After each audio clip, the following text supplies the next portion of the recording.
All right. So here are the three MOTU Origins figures I'm going to open up next week. You know, the first week of my Christmas break before I go see my parents for it. You have Buzz Off here.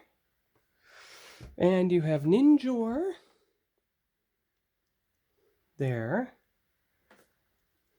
And you have Webstor here.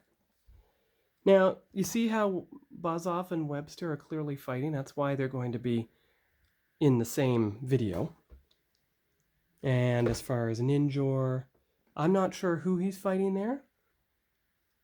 So it's hard to tell which figure to open next. Could be Clampchamp, but he's a deluxe figure anyway, so I'm going to keep him in this package. And as you can see, I have the entire MOTU Origins shelf here of multi-layers. These won't be opened. But what I'm eventually going to do for the 40th anniversary figures is I'm going to get an MOC Masters case from mlcmasters.com for the other 40th anniversary figures so they can stay protected for a good long time. Just like the Wondar figure. So that's it for this week. That's a preview of next week's video. And we'll see you here next time. Bye-bye.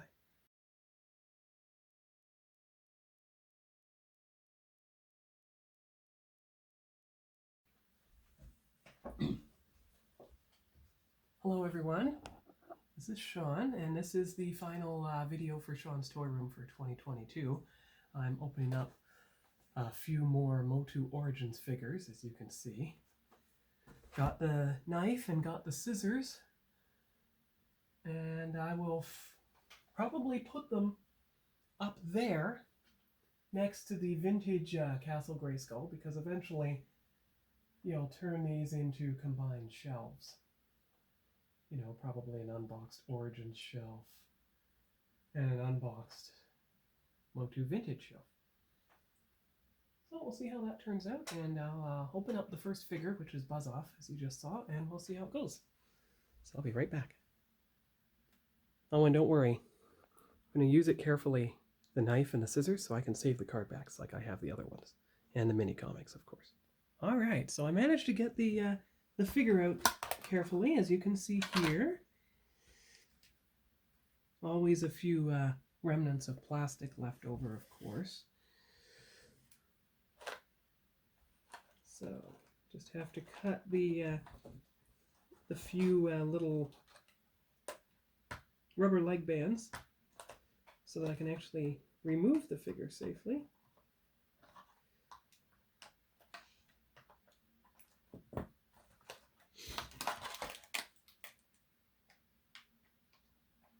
Actually, I'll do that off camera and be right back. All right.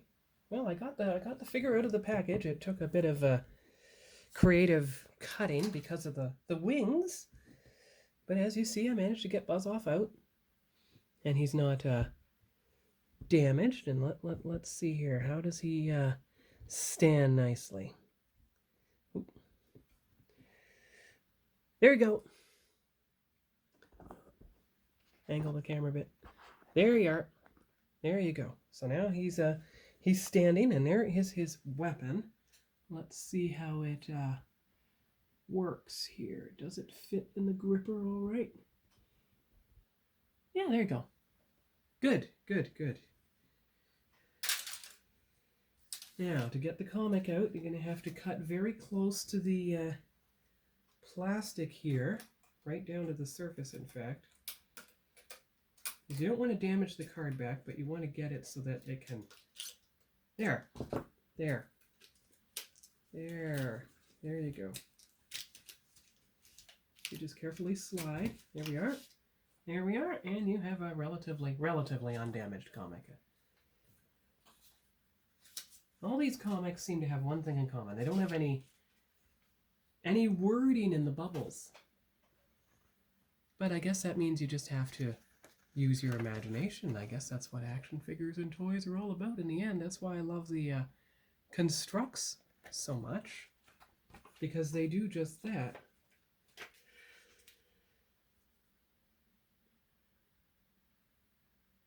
All right. So the next figure I'm going to open once I get the card back all situated is Ninjor. I'll just go in alphabetical order, so I'll be back with that. Okay, so I have Ninjor open. Again, the card back is relatively undamaged.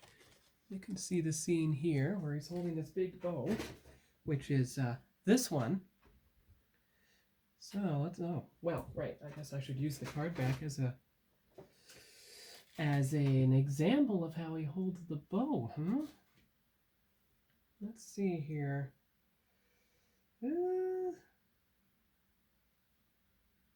Could he do that?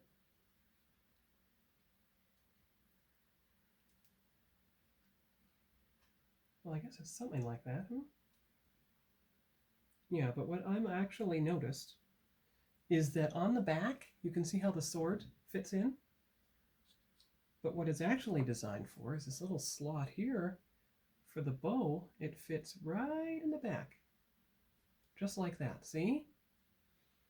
And that way, one hand can actually hold the sword.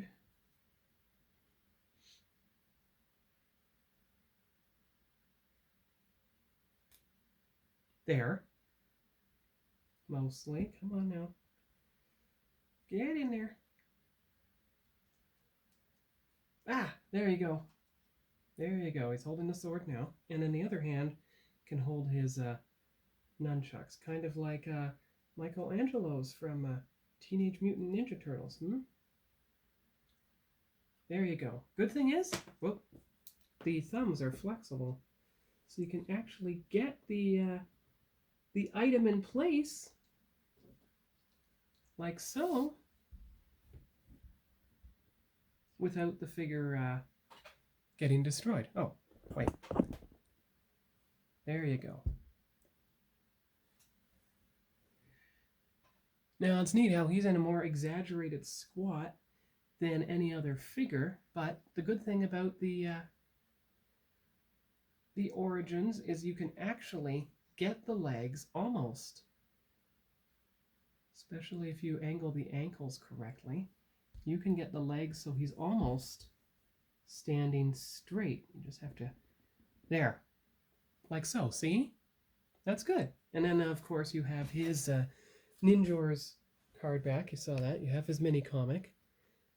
Now, I'm still trying to get the hang of opening the mini comics without damaging them in any way. But you can see all the scenes here. And then the final couple of pages. Oh, well, there's Hordak in the image. Okay. You can see that here. All right, so that's the mini comic for him. It's good. They're on the cover of each, usually on each card and everything, comic. So I'll move on to Webstor. He's the final one for today, and that'll be the wrap-up for this week. All right, I'm back again. So, got to move Buzz off and Ninjor aside for a bit so that I can show Webstor. Now, hopefully the comic actually has a instruction on whether or not the the grappling hook retracts or something, because right now it just seems to be entirely wrapped up. There's nothing there. It appears to be entirely wrapped up in around him. It doesn't seem to have a retractable feature. Of course, I never had the original one. Oh, wait a minute. Oh, okay, here we go. Aha! So you pull the string through the box, and eventually the grappling hook ends up kind of hanging over his shoulder like that. And I think what I'm going to do to make sure that the rope is out of the way, lift his arms up a bit, is simply wrap the rope multiple times around his waist, like that. There you go, see? All right, and then you just put his weapon in his hand. I guess I'll pick the right hand.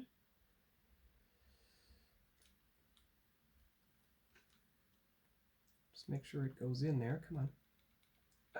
Good thing is that because these toys are new, these weapons are flexible, and he can actually stand upright. And because the ankles are flexible, you can actually have his legs stand straight and have him, by and large, well, that kind of worked. There you go. You got him standing. Put the tools over there. And then of course you have the Webster's comic. So there's the cover. And the pages inside. Looks like He-Man's been attacked by an army of fakers or something. Yeah. Hey, this one actually has words in it. Look. There you go. It's nice. You finally have a comic with words in it. That's good. You really think dropping a mountain on He-Man will stop him? No. Alright, and the Green Eternia Goddess, which I have a figure of course, and I'll be opening eventually. There she is at Grayskull. So that's good. Alright, so it's good. Here we go. So you know, what I could also do, interesting enough, is I could open up the figures based on their actual wave.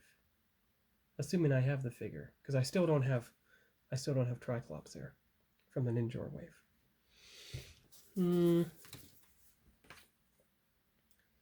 But I have everyone else from the Buzz-Off wave. I mean, I have the Stratos, and I have Jitsu, and I have the Sorceress.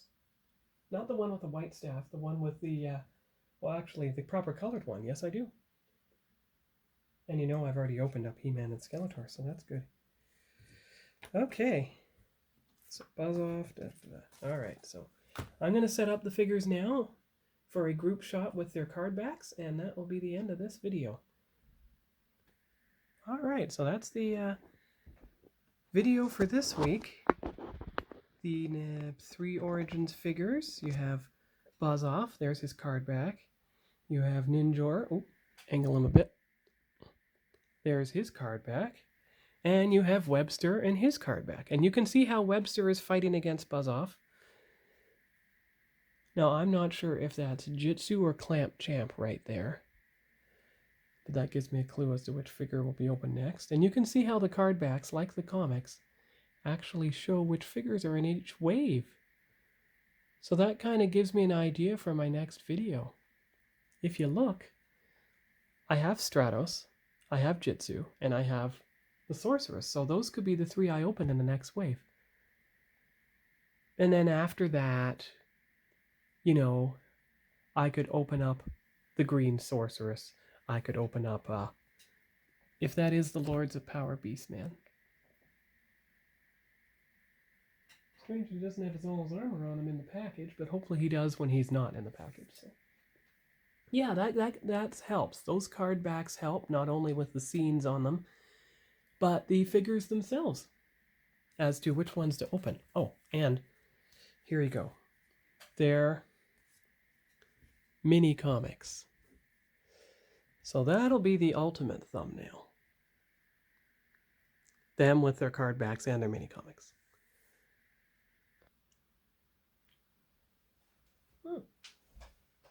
All right, so that is the end for this week on Sean's Toy Room, and indeed it's the last video for 2022.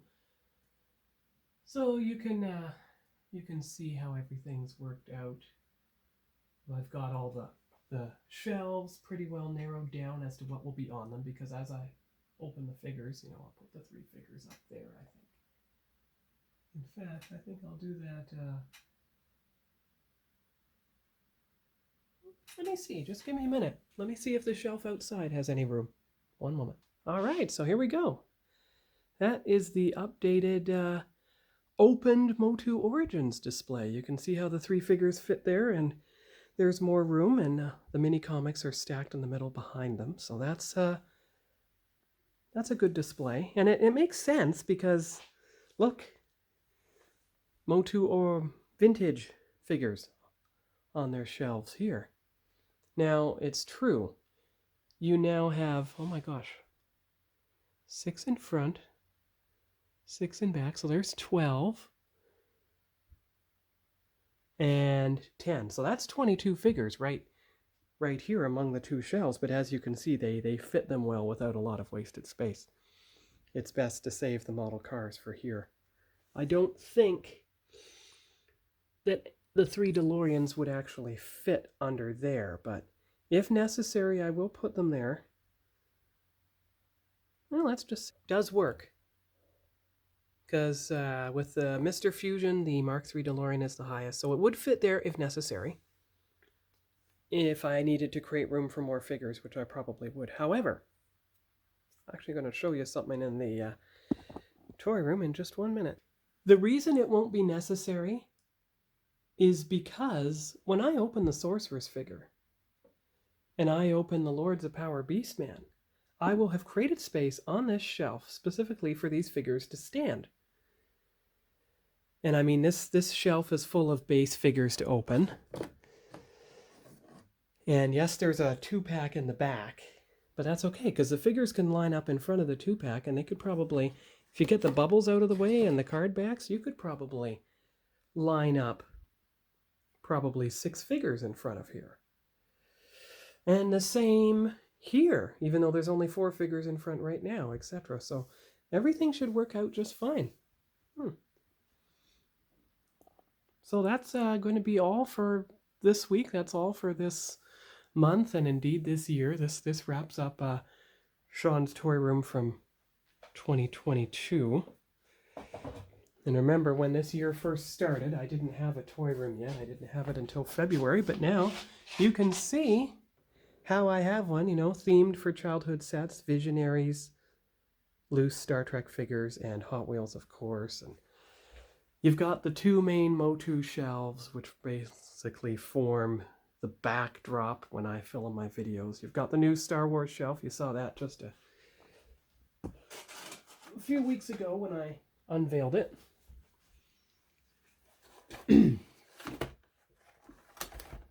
You've got the filming table here, right under the window.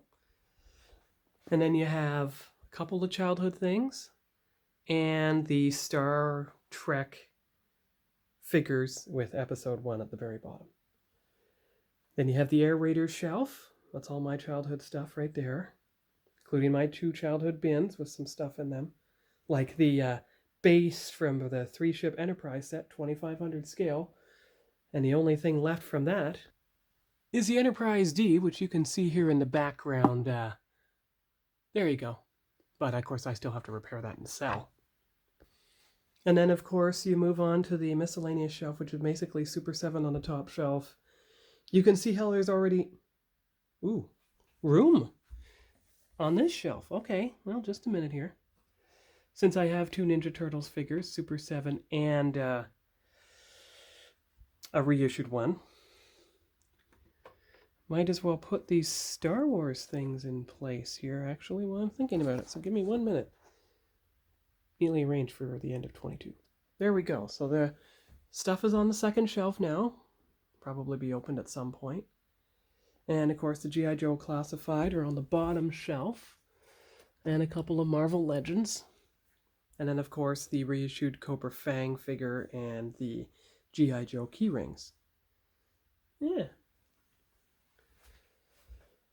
And of course you have the carbon freezing chamber box under there because you have it on the Star Wars shelf. And of course, to finish off the toy collection, you have the what'll eventually be MOTU Origins, if not Mega Constructs vehicles set up. And of course the Castle Grayskull. So eventually, hopefully, the top of this DVD credenza will be a MOTU Origins diorama section. And I can eventually move those figures and the vintage into the toy room and save it for something else. But anyway, that's pretty good. All right, so there we go. That's all for now. That's all for Sean's toy room. And I gave you a different backdrop. That's pretty well how my toy collecting started, with play sets and vehicles, was the air raiders themselves. So, talk to you all in 2023, and that's when I will open up more MOTU Origins. So, have a good Christmas, have a Happy New Year, and we'll see you in January. Bye-bye.